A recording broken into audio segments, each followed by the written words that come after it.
નમસ્કાર, આપ જોઈ રહ્યા છો TV9। હું છું હાર્દિક મોદી। સમાચારોની શરૂઆત કરીશું। 10 સુધીના તમામ મોટા સમાચાર પર નજર કરીશું, પરંતુ સૌથી પહેલા મોટા સમાચાર બ્રેકિંગ ન્યૂઝ સામે આવી રહ્યા છે તેની પર નજર કરીશું।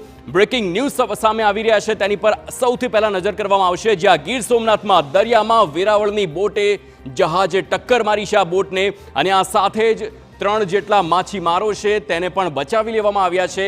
દરિયામાં ડૂબી રહેલા 3 માછીમારોને અન્ય બોટે બચાવ્યા છે તે સમાચાર સામે આવ્યા છે।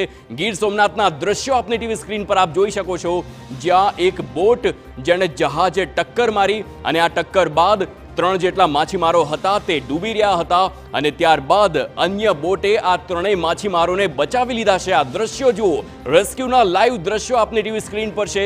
પોરબંદરના માધોપુર નજીકના દરિયામાં આખી આ દુર્ઘટના સર્જાઈ હતી, અને દરિયામાં સર્જાયેલી દુર્ઘટનાના સમયના આ લાઈવ દ્રશ્યો ટીવી સ્ક્રીન પર છે।